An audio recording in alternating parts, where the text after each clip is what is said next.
Hi అండి, welcome back to our channel Bhavya's world 110. అందరూ ఎలా ఉన్నారు? బాగున్నారా? చూసారా, ఈరోజు మన రెసిపీ వచ్చేసి 5 రకాల దోశలు, వెరైటీ దోశలు అయితే చూపిస్తాను. ఈజీగా ఇంట్లోనే వేసుకోవచ్చు. ఎటువంటి హోటల్లోనూ రెస్టారెంట్లలోనూ తింటూ ఉంటాం కదా, అలా కాకుండా సింపుల్గా ఇంట్లో చేసి పెడితే పిల్లలు పెద్దలు కూడా మస్తు ఖుషీగా ఉంటారు. చాలా ఈజీ అండ్ టేస్టీగా ఉంటాయి. ఈ రెసిపీస్ అన్నీ కూడా మనం దోశ పిండితోనే చేసుకుంటాము.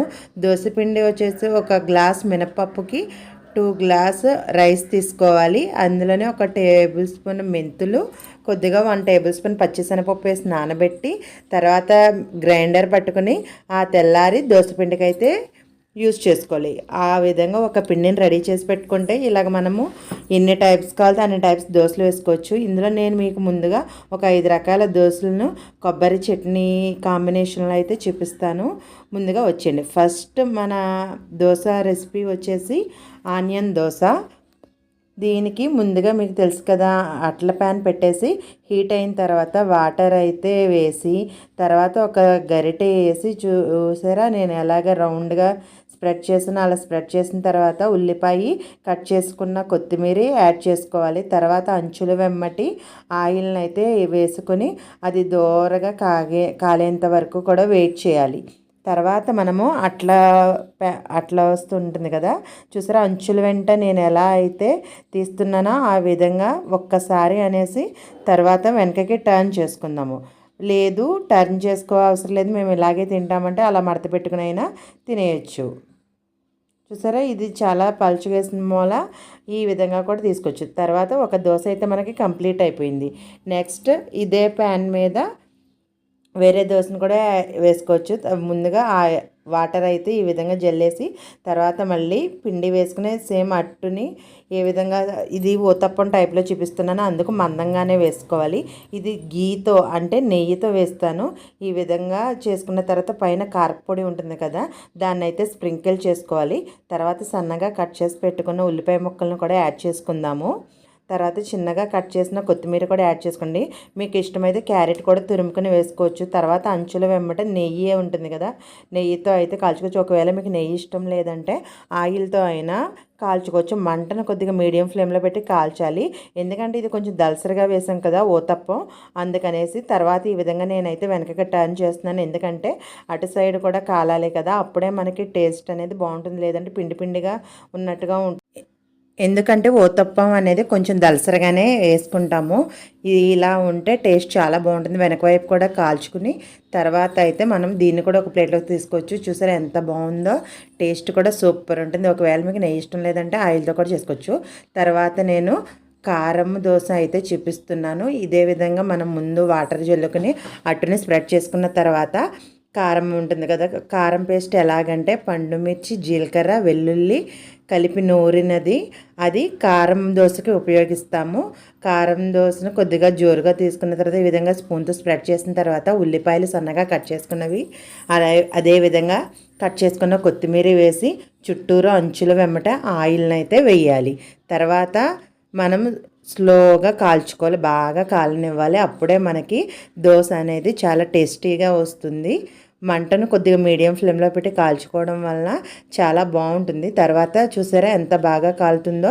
తర్వాత దీన్ని కూడా ఒక్కసారి వెనకకి అయితే టర్న్ చేస్తున్నాను. ఒకవేళ ఇష్టం లేదు ఇలా తినేస్తామంటే కూడా ఆ విధంగా కూడా తినొచ్చు, టర్న్ చేసుకోవసం లేకుండా. చూసారా ఎంత బాగా కాలినదో. ఒక 5 మినిట్స్ ఆగితే ఈ దోశను కూడా మనం సపరేట్గా ప్లేట్లోకి తీసేసుకోవచ్చు. చాలా ఈజీగా ఇంట్లో ఇలా వెరైటీస్గా దోశలు వేసి పెడుతుంటే పిల్లలు చాలా ఇష్టంగా తింటారు. ఇంకెప్పుడూ కూడా బయట అని కూడా అన్నారు. మనం ఇంట్లో చేసుకుంటే హెల్దీ, ఇంకా టేస్టీ, అలాగే హైజీనిక్గా కూడా ఉంటుంది కదా. ఇప్పుడు ఇంకా లాస్ట్ దోశ ఇంకొక దోశ రెసిపీ అయితే చూపిస్తుంది. ఇది చాలా సింపుల్. ముందుగా ఈ విధంగా దోశ పిండిని దోశలాగా వేసేసుకోవాలి.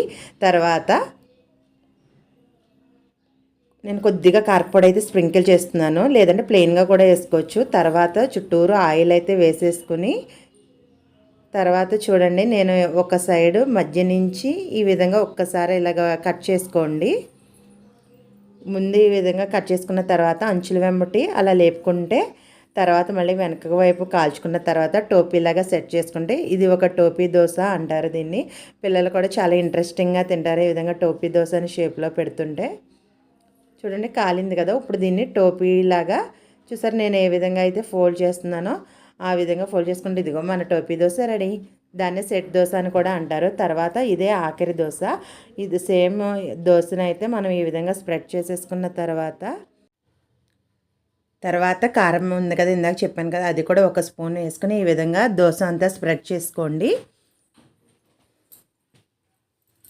తర్వాత మంటను కొద్దిగా మీడియం ఫ్లేమ్లో పెట్టుకొని కట్ చేసి పెట్టుకున్న ఉల్లిపాయలను అయితే యాడ్ చేసుకోవాలి. తర్వాత కొద్దిగా కొత్తిమీరను కూడా జల్లుకుంటున్నాము.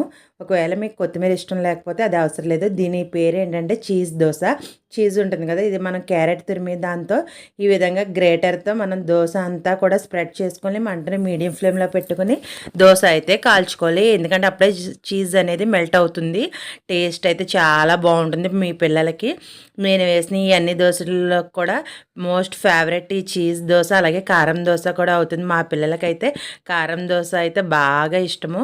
చీజ్ దోశ చూసారా, ఈ విధంగా మనం మీడియం ఫ్లేమ్లో కాల్చడం వల్ల ఆ చీజ్ అంతా కూడా మెల్ట్ అవుతుంది. మనం మీడియం ఫ్లేమ్లో పెట్టుకొని కాల్చుకోవాలి. చూసారా, ఒకసారి దగ్గర పడి చూసిన చీజ్ చూసారా ఎలా మెల్ట్ అయిందో. మన పిజ్జాలో వాడుతూ ఉంటాం కదా, అదే చీజ్ మనకి సూపర్ మార్కెట్లో దొరుకుతుంది. లేదంటే బటర్ కూడా వేసుకుని కాల్చుకోవచ్చు. తర్వాత అయితే దీన్ని మనము ఒకసారి వెనక సైడ్ కాకుండా ఇలా విధంగా డబుల్ ఫోల్డ్ చేయాలి. తర్వాత అయితే స్టవ్ ఆఫ్ చేసేసుకుని సర్వ్ చేసుకుందాము.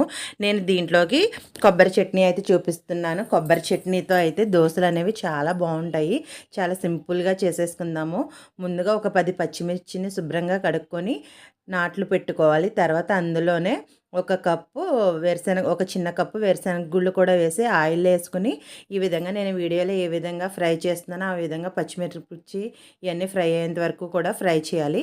తర్వాత ఒక పెద్ద చెక్క కొబ్బరిని కూడా ఈ విధంగా ముక్కలుగా కట్ చేసుకుని ఒకసారి ఇవన్నీ కూడా ఫ్రై చేయాలి. ఫ్రై చేయడం వలన చట్నీ అనేది కొద్దిగా టేస్ట్ బాగుంటుంది. కొబ్బరి యాడ్ చేసినా కూడా చట్నీ తొందరగా పాడవకుండా ఉంటుంది ఫ్రై చేయడం వలన. తర్వాత మిక్సీలో వేసుకొని కొద్దిగా ఉప్పు రుచికి తగినంత వేసుకుని మనం మెత్తగా కాకుండా కొద్దిగా కొబ్బరి చట్నీ అనేది కొంచెం గట్టిగా చేసుకుంటేనే బాగుంటుంది.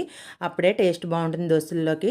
చూసారా, నేను ఈ విధంగా ఉల్లి దోశ, అదేవిధంగా కారం దోశ, సెట్ దోశ లేదా టోపీ దోశ, అదేవిధంగా చీజ్ దోశ చూసారా, ఈ విధంగా చీజ్ అనేది మనకు మెల్ట్ అయ్యి ఎంత టెంప్టింగ్గా ఉందో. అదేవిధంగా లాస్ట్గా ఊతప్పం ఇవన్నీ పెట్టేసి మధ్యలో కొబ్బరి చట్నీ వేస్తున్నాను. చూసారా, కొద్దిగా గట్టిగా ఆడుకోవాలని చెప్పాను కదా దోశలకి, ఆ విధంగా అయితేనే బాగుంటుంది. తర్వాత పక్కన కొద్దిగా ఆనియన్స్, అదేవిధంగా కొద్దిగా కారపొడితో అయితే నేను సర్వ్ చేసుకుంటున్నాను. చూసారా, ముందుగా కారం దోశను అయితే ఈ విధంగా కొబ్బరి చట్నీ, కొద్దిగా కారపొడి, కొద్దిగా ఆనియన్స్ పెట్టుకుని తింటే ఉందని చాలా బాగుంది. మీరు కనుక నా వీడియో ఫస్ట్ టైం చూస్తున్నట్లయితే ప్లీజ్ సబ్స్క్రైబ్ చేయండి. Thanks for watching. Bye bye.